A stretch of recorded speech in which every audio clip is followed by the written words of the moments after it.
ጌታ ኢየሱስ ምስክሬ ነው የምልህ በትልቅ ሚሊየንስ ምን ተደርገው ስፖንሰር ተደርገው ነው የሚገቡት።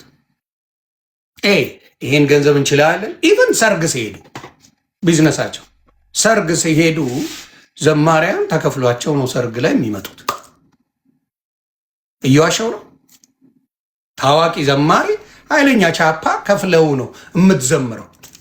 ትልቅ እንደ ጥሩ ባንድ የሆነ ሰው ተጋባው ጌታ ኢየሱስ ይባርከው ልሄድና ልዘምርለት አይደለም።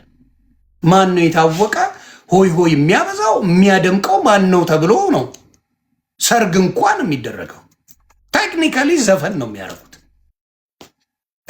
ሰው እየባለነ ነው። እንደኔ አይነቱ ገብቶ እውነት ይነግራል። ውስጥ ስትገባ ባዶ እንደሆናቸው አይቻልም።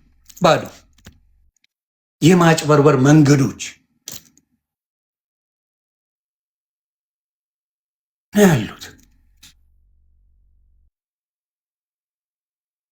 ገንዘብ ዶኔት ሲደረግ አትቅረጹ የምንባል ወይ ነው ይችላል።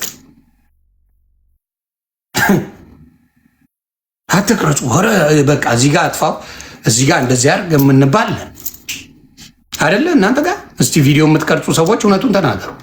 ቻፓ ሲሰበሰብ ምናምን መቅረጽ ትችላለህ? አትችልም። የቻፓው ቦታ ይቆረጣል። እውነቱን ነው የምነግርህ። አታጭበርብሩት። ይህን መስኪን ህዝብ አታጭበርብሩት።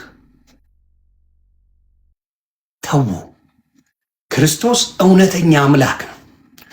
የተከተሉት ሐዋርያቶቹ የከፈሉት መስዋዕትነት አንድም ከጥቅም ጋር ከይሁዳ በስተቀር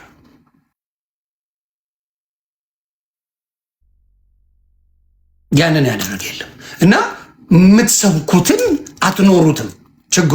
ችግሩ ያለብኝ እሱ ጋር